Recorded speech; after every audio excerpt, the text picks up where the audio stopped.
Eu quero mais uma vez saudar os nossos amigos e irmãos que planejaram a sua vida para começar muito cedo na presença do Senhor. Louvado seja Deus por isso.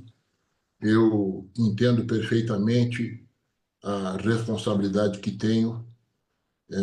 Sou muito menor do que ela, mas creio na capacitação trazida pelo Espírito do Senhor para que nós possamos meditar em alguns minutos sobre a palavra de Deus. O meu coração, há dias, vem sendo direcionado, movido a tratar com os irmãos um tema que a mim me parece importante para os dias que nós estamos vivendo, sobre o Evangelho.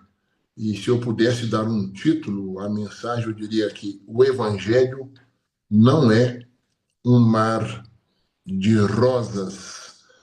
A vida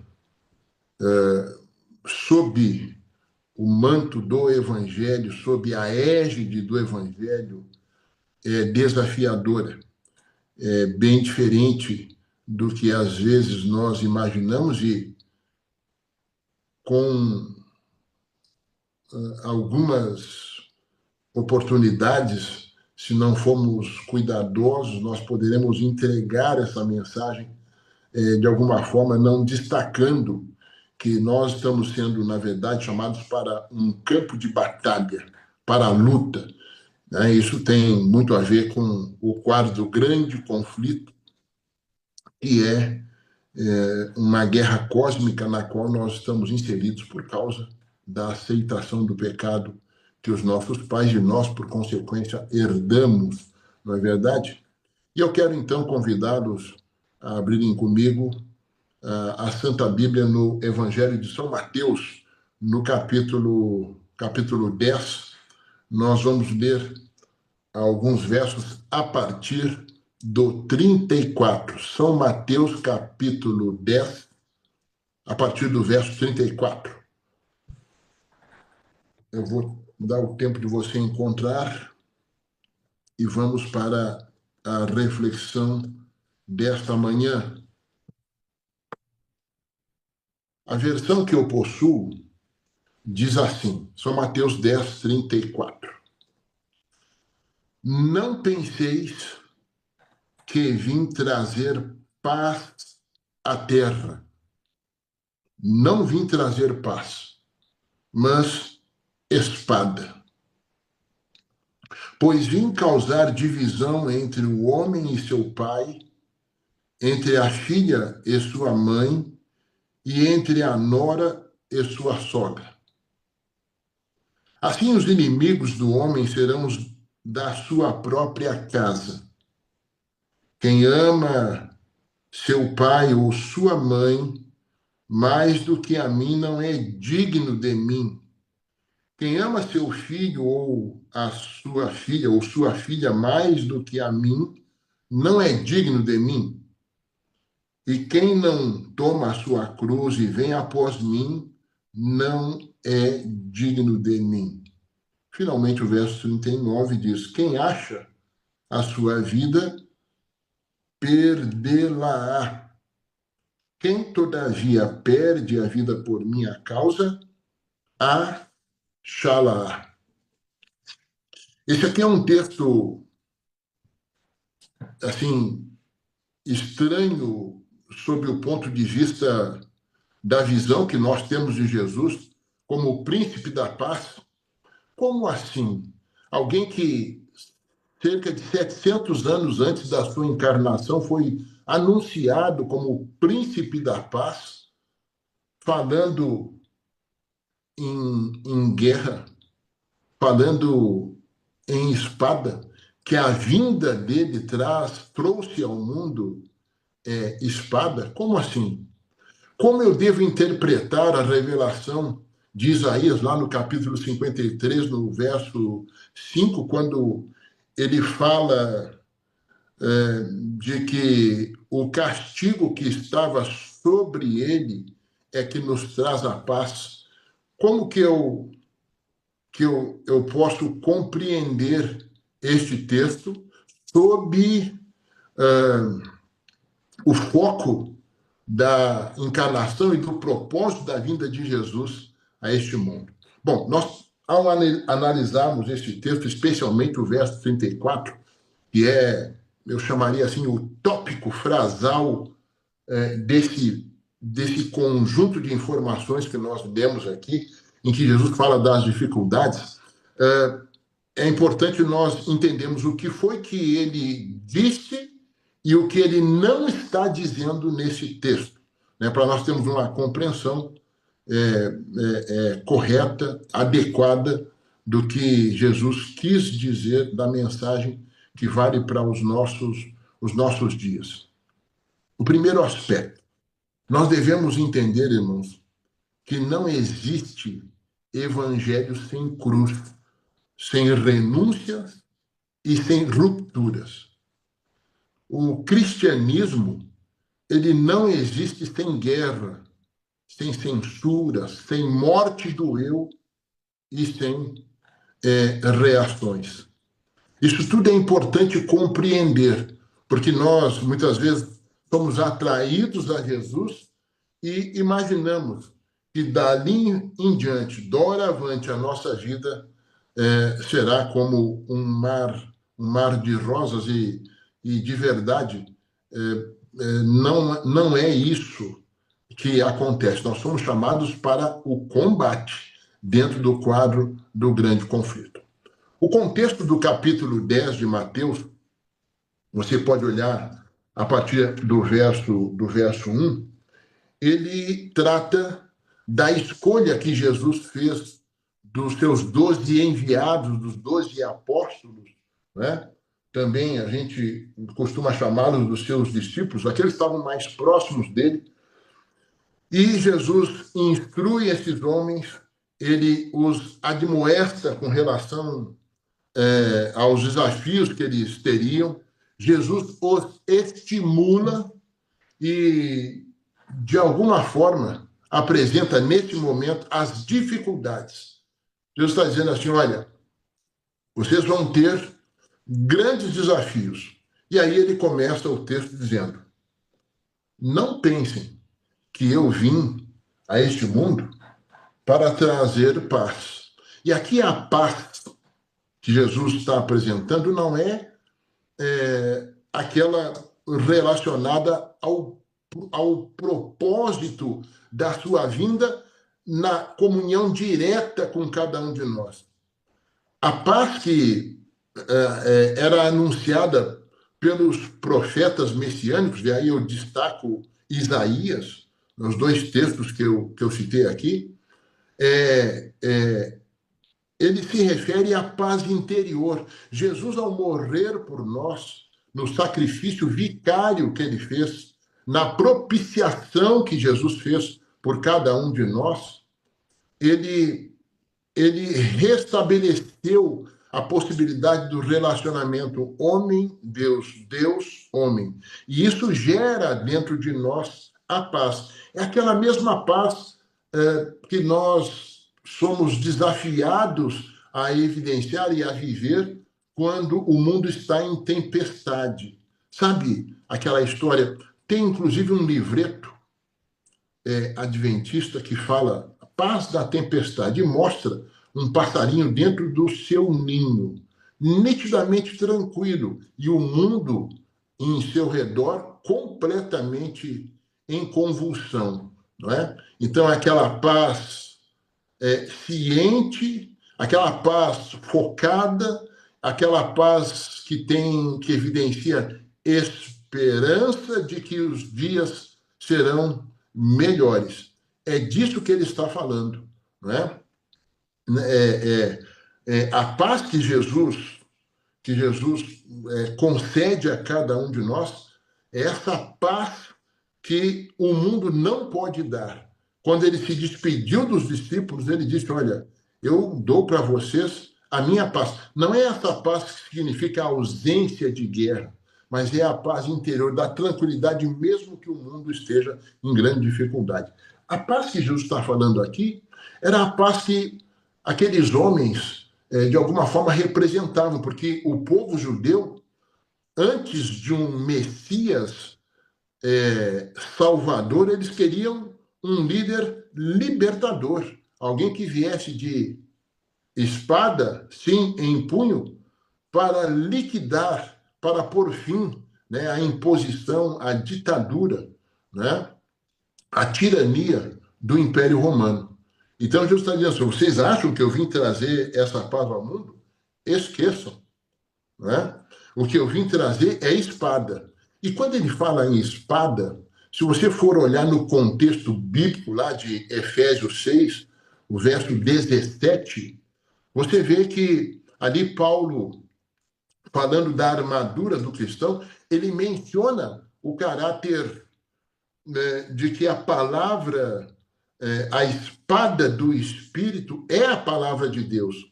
E Jesus diz assim, olha, eu vim trazer espada, eu vim trazer dissensão, especialmente por causa da palavra de Deus. Na verdade, irmãos, a dissensão que Jesus, essa guerra de natureza espiritual que Jesus se refere que veio trazer ao mundo, ele mesmo, no primeiro concílio que houve envolvendo o ser humano, lá em Gênesis 3,15, é uma profecia que tem amplitude desde aquela época até a volta de Jesus.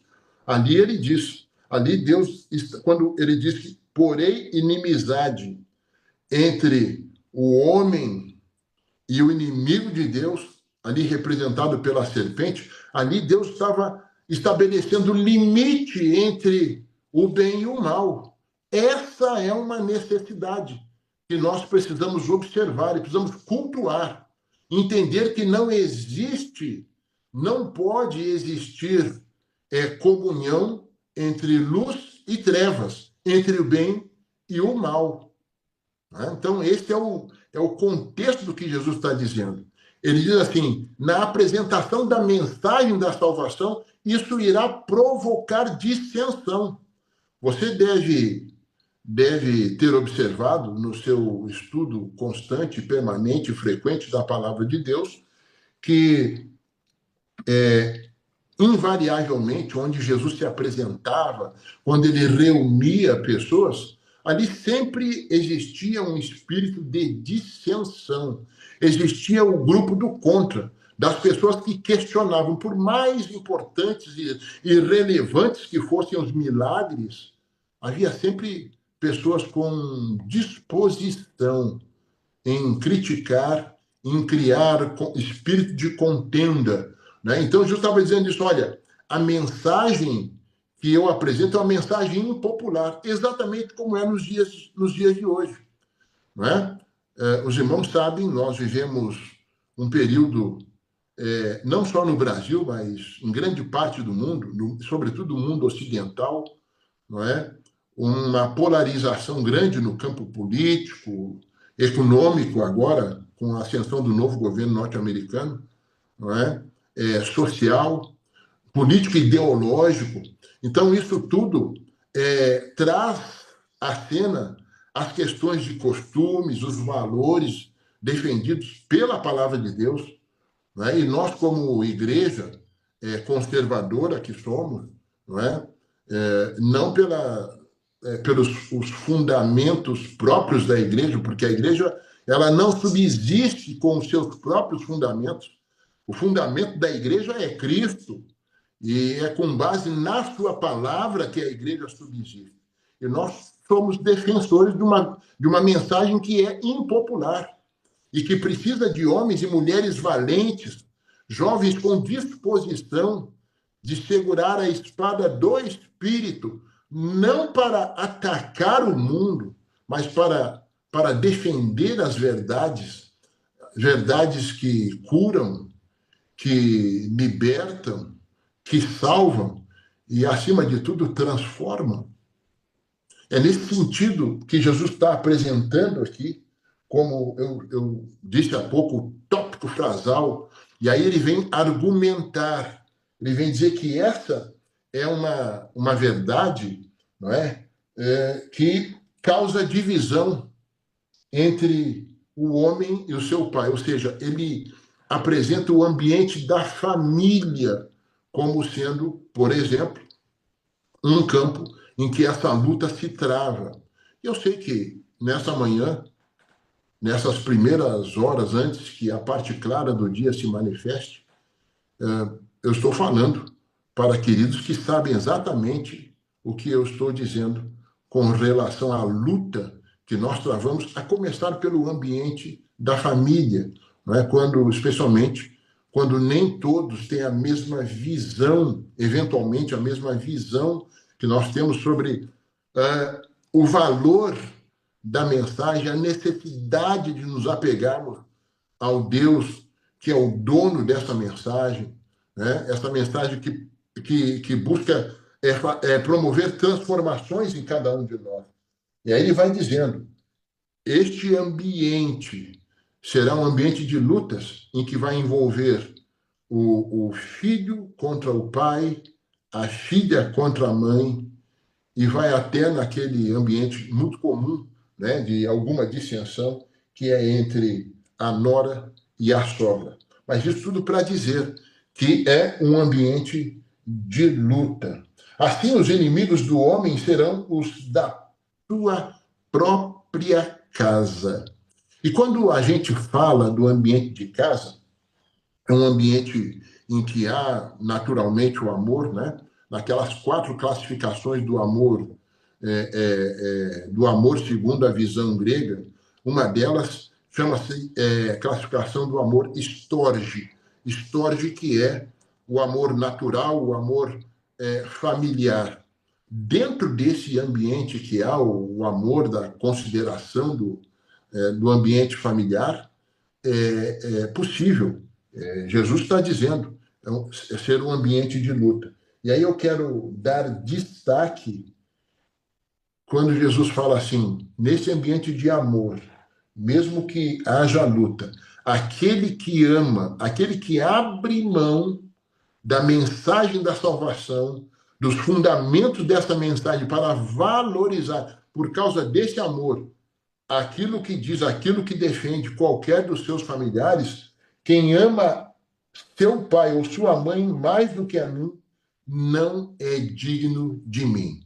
E aí vem à minha mente, irmãos, essa necessidade que nós temos de classificar o amor que nós devemos ter a Deus, né? O amor na dedicação a Deus, o amor altruísta, o amor, um amor integral.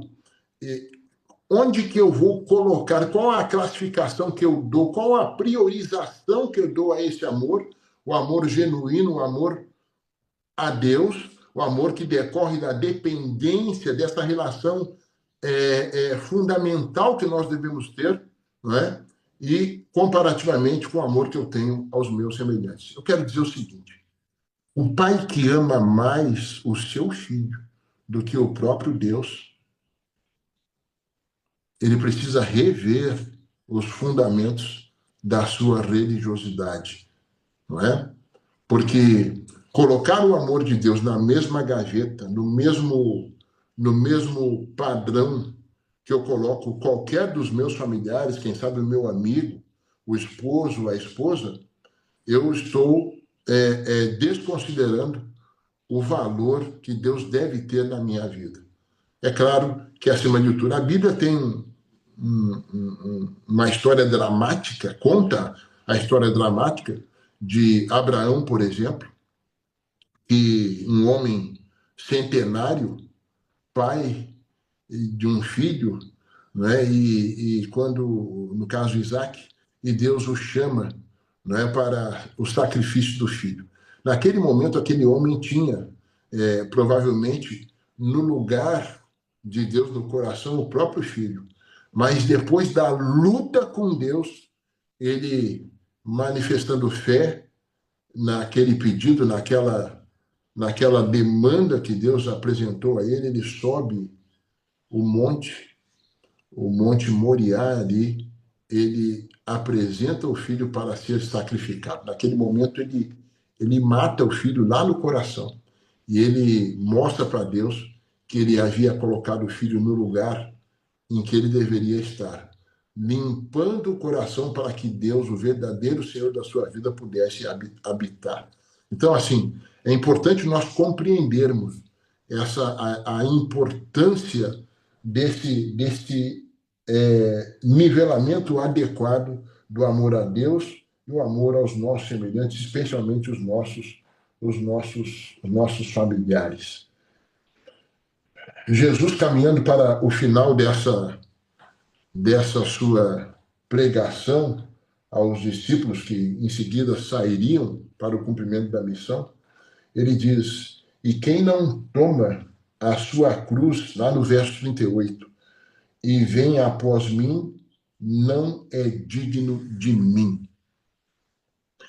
Queridos irmãos, viver o Evangelho, pregar o Evangelho, ocupar-se do Evangelho, fazer da sua vida uma pregação constante do Evangelho, é uma das tarefas mais desafiadoras para o ser humano que pretende seguir a Jesus. Eu me lembro sempre de uma colocação do pastor Wagner Almeida, o gestor da sala, meu prezado amigo, quando ele diz assim, que pastorear vidas é um tremendo desafio. Às vezes, implica prejuízos, implica desdobramento, implica abrir mão de si mesmo em favor do outro. É a vigência na minha vida do chamado amor incondicional. É o amor que tem o foco, assim, é o amor ágape, é o amor do sacrifício. E Jesus está dizendo assim, aquele que quiser me seguir, mas não toma a sua cruz, não é digno de mim. Nós precisamos, irmãos, exercitar isso, precisamos entender que para o exercício do amor puro, o amor genuíno, o chamado amor incondicional, que é o que Jesus espera de mim, eu preciso me dispor a carregar a minha cruz. Eu preciso desenvolver o hábito de não murmurar, de buscar sim auxílio, de buscar apoio naquele que é suficientemente capaz e vive desde o Pentecoste a sua dispensação, que é o Espírito Santo de Deus. Eu preciso aprender a buscar nele o aporte de poder para cumprir a missão que me é destinada, desde que eu aceitei Jesus como Salvador pessoal. Eu gosto de falar com aqueles amigos com quem nós estudamos a Bíblia, especialmente aqueles que estudam conosco ali na classe Novo Tempo, na Igreja Central aqui em Brasília. Eu gosto de dizer assim, irmãos, vocês estão sendo chamados para a morte do eu. Estão sendo chamados para o altruísmo, estão sendo chamados para viver na zona do desconforto, para abrirem mão da própria vida em favor do seu próximo. É isso que significa pastorear vidas, cuidar de pessoas, cuidar dos interesses de Deus nesse mundo. E eu quero afiançar aos meus amigos e meus irmãos que isso é impossível se não for pelo poder do Espírito Santo. Foi por isso que antes de deixar este mundo, ou passar pelo processo de morte, o que Jesus diz lá no Evangelho de São Lucas, no capítulo 12, verso 50, mas eu tenho um batismo pelo qual preciso passar. E Jesus fala isso com ansiedade. Nós vamos ver daqui a pouquinho. fala da ansiedade de passar por esse batismo, que é a sua morte, porque isso lhe daria a condição de chamar o Espírito Santo para iniciar o seu ministério efetivamente nessa terra, enquanto Cristo fosse cumprir a sua missão de intercessão nos céus, o que ele faz hoje, segundo a doutrina bíblica, faz, né, nesse processo de transparência que Deus quer fazer, né, no juízo, na primeira fase do juízo, que é a investigação. Nós já vimos isso, já estudamos isso aqui. Então, queridos, é importante que nós compreendamos que esse processo de cuidado, de pastoreio, exige que eu tome a minha cruz, a cruz que foi feita para mim, e a carregue até que eu possa trocá-la por uma coroa conforme a promessa. Amém por isso? Amém, né? E aí Jesus diz, fechando esse quadro de empenho, esse quadro de guerra espiritual, que quem acha a sua vida, perdê-la-á. Quem, todavia, perde a vida por sua causa, na verdade, achá-la-á. Ou seja, esse é a cereja, né, deste bolo, dessa preciosidade que Jesus veio trazer para nós. Ele não está falando de emprego de violência. Ele não está dizendo assim, olha, eis que coloco nas mãos do povo de Deus uma espada para ferir todos aqueles que não se interessam pela mensagem. Não é isso que Jesus está falando. Inclusive, quando na noite de quinta-feira, quando Jesus foi preso no Getsêmani, Pedro, o seu impulsivo amigo de caminhada, Pedro teve o ímpeto, sacou a espada e feriu um dos soldados, que diz a literatura que se chamava Malcolm, né? E decepou a sua orelha. Jesus o repreendeu, mandou que embainhasse a sua espada e perguntava assim, olha, se fosse necessário o uso de força, eu não poderia chamar dos céus uma legião de anjos e o Pai não mandaria? Ou seja, o reino de Deus não se caracteriza pela violência. A gente sabe que há movimentos religiosos que se dizem até cristãos que se valem, né, do uso da força para a pregação do evangelho. Isso não faz sentido, isso não tem respaldo na palavra de Deus. O próprio Jesus, que foi agredido, inclusive fisicamente, maltratado, torturado, em momento algum ergueu a sua mão, a não ser para abençoar, e a sua voz para pedir que Deus perdoasse os seus algozes. Então aqui, Cristo está dizendo, muito pelo contrário, o povo de Deus, na apresentação da mensagem, este povo poderá ser ferido pela espada, mas nunca erguer a sua mão para promover o mal, porque o reino de Deus não é tomado por violência. Ao apresentar essa mensagem, irmãos, a minha mente caminha, e aí eu quero finalizar, mas não poderia deixar de citar lá no Evangelho de São Lucas, no capítulo 12, se você puder, eu convido que você busque, abra o texto bíblico lá também, no capítulo 12 do Evangelho de São Lucas, ali no capítulo, no verso 49. São Lucas 12, o verso 49. De uma outra forma, Jesus diz, apresenta a mesma mensagem de desafio, de combate, de luta espiritual que ele faz em Mateus 10, a partir do verso 34. Então, Lucas 12, 49 diz assim, eu vim para lançar fogo sobre a terra, e bem quisera que já estivesse a arder. Dura palavra, né? Mas isso expressava esse sentimento de ojeriza do Senhor pelo pecado que graçava neste mundo, né? Há pelo menos 4.000 anos, né? A época da sua encarnação. Então Jesus está dizendo, olha, o meu desejo é que já estivesse ardendo, que já houvesse fogo para consumir. É bom que nós lembremos que o fogo, sobretudo no Antigo Testamento, era usado ali como símbolo de juízo, né?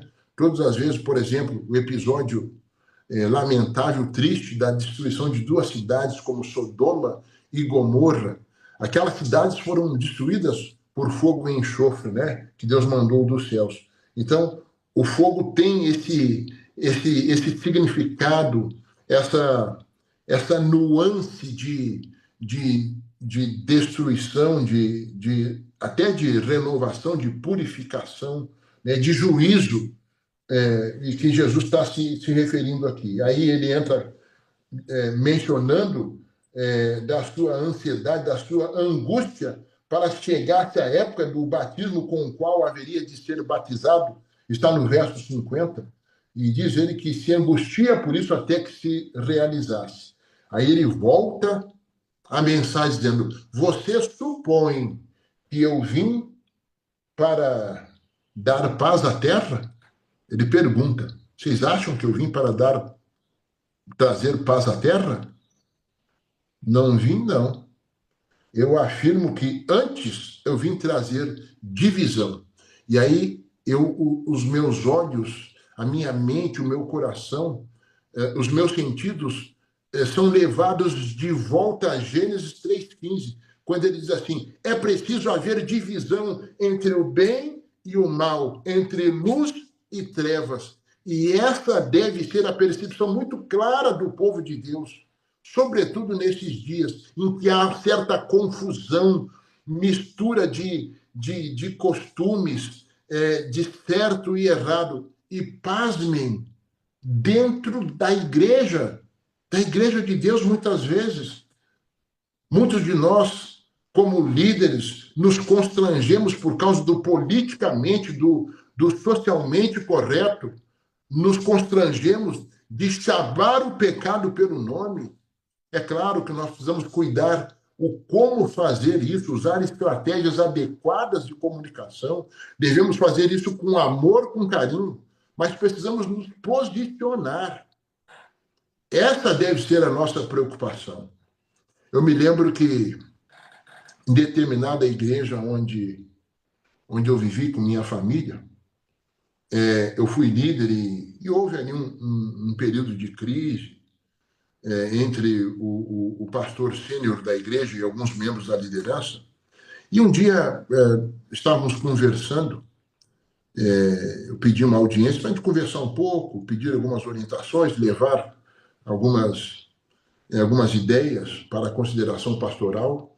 Ele me disse assim muito claramente, eu apreciei muito, que ele foi muito sincero comigo, disse assim: olha, irmão, eu queria dizer que eu me ressenti em algum momento do meu ministério nessa igreja, porque eu esperava que o senhor se posicionasse mais. Eu disse assim: é mesmo, pastor? O senhor acha, então, que eu não manifestei o lado que eu estava? Eu esperava que o senhor tomasse uma posição. E eu trago isso comigo hoje, sabe? No exercício da função, eu sou um voluntário da igreja, exerço da forma como posso, com todas as minhas limitações, um trabalho, e faço com muita alegria a Deus, mas eu tenho sempre comigo essa necessidade que nós temos de nos posicionar.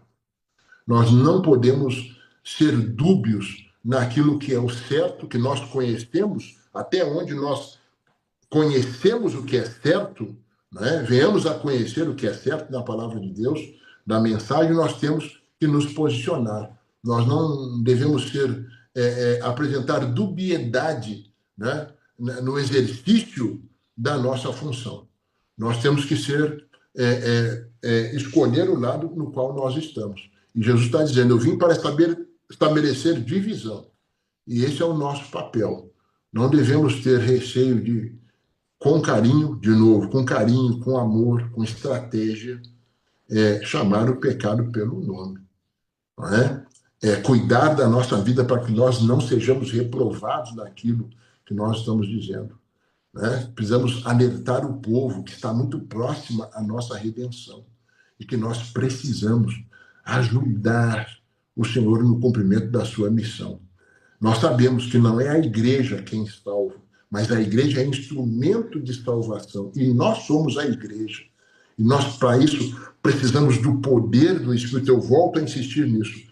O poder do Espírito Santo é quem vai nos capacitar, vai tirar dos nossos olhos a venda, vai nos dar autoridade moral, vai nos capacitar no dia a dia para o cumprimento dessa tarefa, inclusive na gestão do nosso lar, né? O ambiente onde nós temos comunhão máxima com Deus, que a igreja é um ambiente da celebração. A igreja é um ambiente onde nós levamos essa experiência enriquecedora que nós temos em casa, né? Aos pés do nosso Salvador, por meio da oração, por meio do estudo dedicado da palavra de Deus e por meio do testemunho. E aí nós vamos para a igreja para quê? Para celebrar, para adorar a Deus, para contar das nossas vitórias, para pedir apoio para os momentos de dificuldades que nós temos e para animar o povo do Senhor no cumprimento da missão.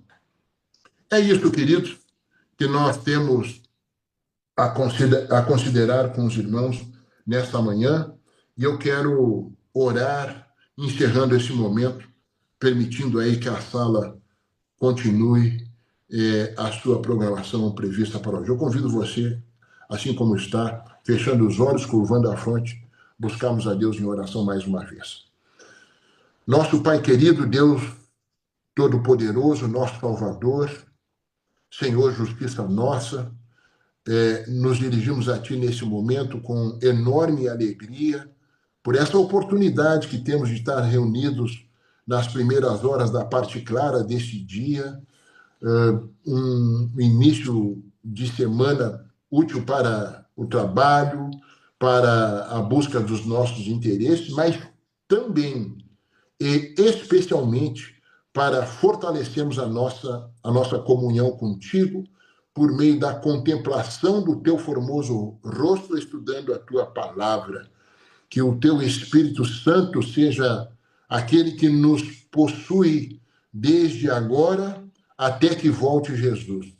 Que o teu Espírito faça morada em nós, adestre as nossas mãos e os nossos braços, para que, empunhando a espada do Espírito, que é a palavra do Senhor, sejamos hábeis na apresentação dessa mensagem ao mundo. Essa mensagem que é impopular, nós sabemos, desde os tempos eternos, mas, acima de tudo, nós temos a certeza que no poder e na graça do Senhor Jesus Cristo, nós seremos mais que vencedores nessa tarefa. Queira, pois, ó Deus, fortalecer as nossas expectativas com relação à brevidade da tua volta e que, entusiasmados, estejamos prontos a cumprir a missão que nos é destinada. Este processo de salvação envolvendo o nosso próximo passa pelo nosso empenho, passa pelo nosso pastoreio, passa pela nossa dedicação, pelo nosso preparo pessoal, para que tenhamos também a autoridade moral, além da espiritual, trazida pelo teu Espírito Santo, para apresentarmos a mensagem que cura, que salva, que liberta e que transforma. Permaneça, ó Deus, conosco nesta reunião desta manhã. Toma os amigos e irmãos que trabalham para a manutenção da bênção que é a Sala 57 na vida de nós todos. Nós te pedimos estes favores, apresentamos-te estas demandas e o fazemos, como sempre, com o temor e tremor. E o fazemos em o nome do Senhor Jesus Cristo, e nós juntos todos dizemos amém, amém, graças a Deus. Amém, amém, louvado seja o Senhor. Amém. Moélio, muito obrigado por essa mensagem. O irmão tocou em um ponto que é muito caro ao meu coração.